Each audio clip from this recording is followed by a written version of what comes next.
안녕하세요. 역사 돋보기입니다. 세계사에는 유례없을 만큼 대단한 국가들이 많았습니다.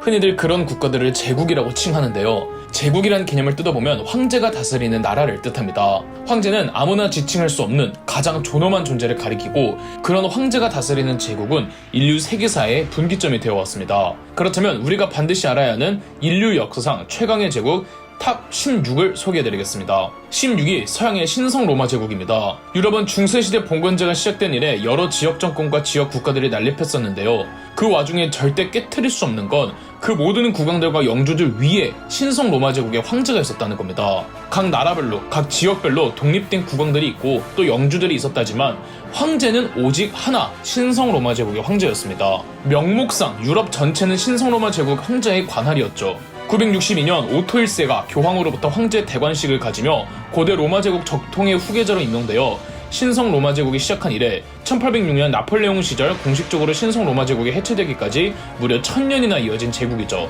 하지만 이런 말이 있습니다. 신성 로마 제국은 신성하지도 않고 로마도 아니었고 제국도 아니었다. 국가의 이름과 명분은 분명 거창하지만 신성 로마 제국은 유력 왕실이나 영주 가문에서 추대되는 관례였으며 실질적으로는 오늘날 독일 부근의 그 영향력이 제한적이었습니다. 신성 로마 제국 황제는 형식적인 자리였고 그저 여러 지방 제후들의 영지를 통칭해서 부르는 개념 정도였죠. 15위 중국의 진나라입니다. 중국은 기원전 770년부터 기원전 221년 약 500년간 춘추전국 시대라는 분열의 시대를 겪었습니다. 이 분열의 시대를 통일한 중국 최초의 통일 제국이 바로 진나라고 그 주인공은 진시황이었습니다. 본디 진나라는 제후국이었다가 해문왕부터 왕호를 사용했습니다. 진시황도 처음에는 왕이었지만 중국을 통일한 이후 자신의 위엄을 과시하고자 이전까지 한 번도 칭한 적이 없는 새로운 가장 권위 있는 호칭을 원했고 중국 신화 속 전설의 신들 삼황오제의 뒷글자를 따와 스스로를 황제라고 불렀습니다. 동양에서는 황제라는 용어가 여기서 처음 탄생했고 진시황은 본인이 최초의 황제라는 뜻에서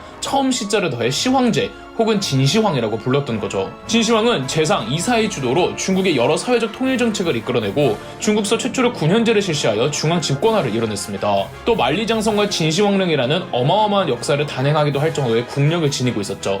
하지만 지나칠 정도의 엄격한 법치주의와 과도한 역사로 민심을 잃은 진나라는 밀란에 시달렸고 진시황 사후 얼마 못 가 멸망하고 맙니다. 14위 인도의 무굴 제국입니다. 1526년부터 1857년 약 300년간 존속했던 이슬람 제국의 무굴 제국은 인도의 마지막 왕조이자 인도 역사상 가장 넓은 영토를 가졌던 국가입니다. 전성기 시절에는 오늘날 인도 남단과 스리랑카를 제외하고 인도 대륙 전체와 네팔, 부탄, 방글라데시, 파키스탄 그리고 아프가니스탄까지 아우르고 있었죠. 국가 원수는 이슬람 계열에서 황제를 뜻하는 파디샤라는 칭호를 사용했습니다. 인구수가 25만 명이 넘는 대도시들이 무려 100곳이 넘었고 최대 도시였던 다카의 인구는 100만 명이었죠. 서양의 연구 결과에 의하면 17세기 GDP가 인도의 무굴 제국이 청나라를 압도하며 독보적인 세계 1위 국가였고 그만큼 국가의 부가 넘쳐나 많은 파디샤들이 막대한 재정을 퍼부어 찬란한 유산들을 남겼는데 그 대표적인 예시가 5대 파디샤 샤자한이 사랑하는 아내를 잃고 만든 타지마할입니다. 하지만 무굴 제국은 타 종교 박해 정도가 심하고 그 막강한 경제력을 파디샤들의 권위 과시용으로 지나치게 투입되어 종국인 영국의 꼭두각시가 되었다는 한계가 있죠. 13위 독일 제국입니다. 독일 제국은 신성 로마 제국 해체에서부터 시작한다고 볼 수 있는데요. 신성 로마 제국 해체와 더불어 각 제후국이었던 지방 곳곳에서 저마다의 국력 증진에 나섰습니다. 이때 프로이센의 총리였던 비스마크 주도로 옛 신성 로마 제국에 속했던 제후국들을 하나로 통합하자는 의견이 대두되었습니다. 연방의 통일을 앞두고 프로이센과 오스트리아가 주도권 다툼을 벌였는데 프로이센의 비스마르크가 오스트리아를 상대로 승리하면서 오스트리아는 통일에서 빠지고 프로이센이 1871년 독일 제국을 수립합니다. 프로이센의 빌헬름 1세가 통일 독일 제국의 황제로 등극했고 비스마르크가 수상이 되었죠. 독일의 늦은 통일로 인해 독일은 영국, 프랑스보다 산업화와 제국주의의 후발주자였고 빌헬름 2세부터 군국주의를 표방하며 단기적으로 군사력을 비약적으로 상승시킵니다. 어마어마한 군비 증강으로 독일 제국의 군사력은 단원 유럽 1위 국가였습니다. 이러니 영국, 프랑스와 사이가 벌어지고 그들끼리의 식민지 쟁탈전이 곧 1차 세계대전으로 확대되었죠. 독일의 급격한 군비 증강으로 매우 막강한 군사력을 보유한 독일 제국이었으나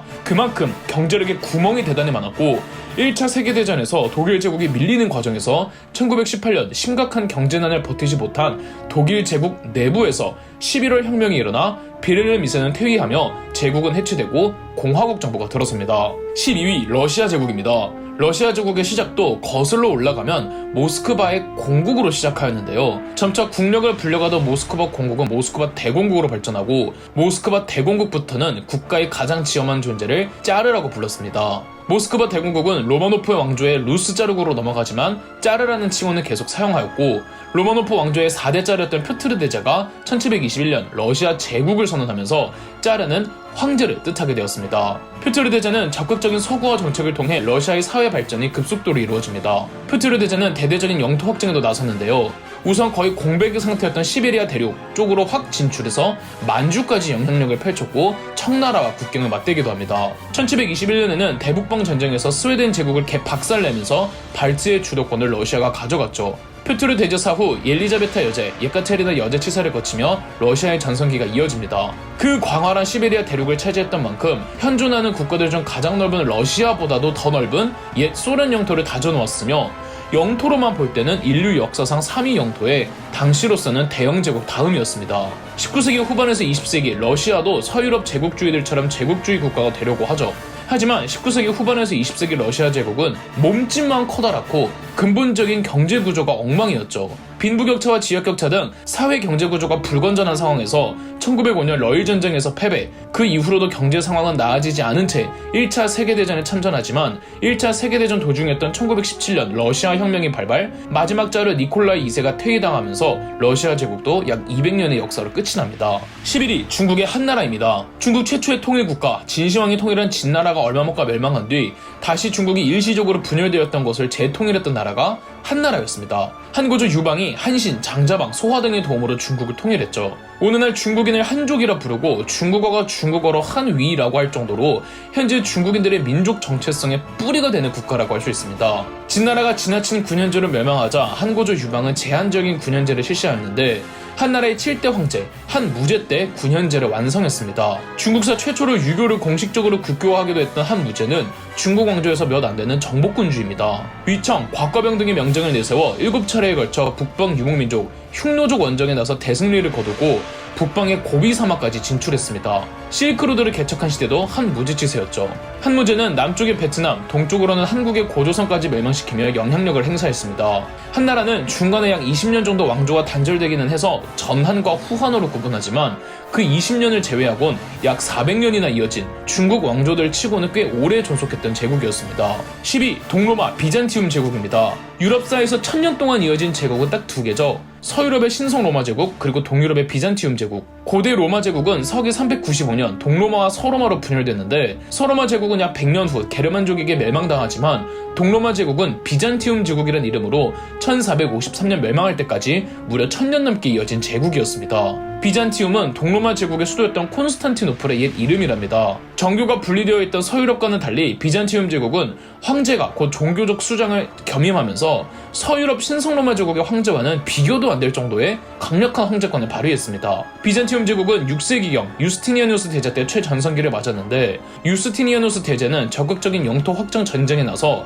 이탈리아, 북아프리카, 심지어 포르투갈, 스페인이 있는 이베리아 반도까지 영토를 확장하며 유럽 내륙 지방을 제외한 옛 로마 제국 영토 대부분을 회복했습니다. 이렇게 지중해 세계를 통일한 뒤 동방으로 더 진출해 지금의 터키가 있는 소아시아까지 진출했죠.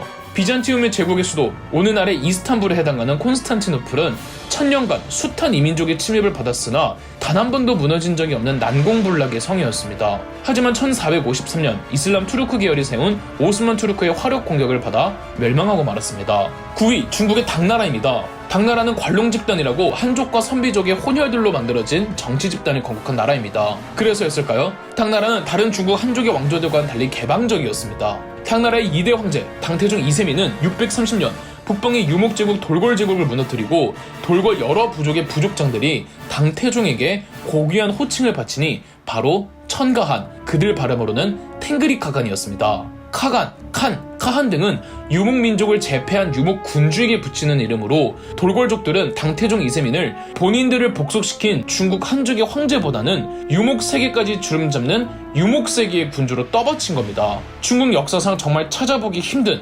유목세계와 농경세계의 통일된 최고 지배자를 뜻하는 칭호를 얻었던 거죠. 비록 그 영토를 차지하지 못했지만 중국에게 위협적이었던 우리 고구려를 멸망시켰으며 8세기부터는 서역 원정에도 나가 키르기스스탄까지 진출합니다. 8세기 당나라는 최전성기였는데요. 특유의 개방성 덕에 이슬람과 서역의 상인들이 비단길을 통해 활발하게 당나라로 진출했고 해상무역도 장려했습니다. 당나라에는 전 세계의 모든 민족과 모든 인종과 모든 종교들이 모여있다는 말까지 돌아다녔죠. 수도 장안은 인구수가 1000만 명에 이르는 국제도시였습니다. 다음 8위부터 1위까지는 다음 편에서 이어집니다. 그럼 역사 돋보기였습니다. 저희 역사 돋보기가 멤버십 가입을 시작했습니다. 멤버십 가입을 해주신 분들 덕분에 영상 제작에 큰 도움이 되고 있습니다. 감사합니다. 영상 재미있으셨다면 구독과 좋아요, 알림 설정까지 해주시면 감사드리겠습니다.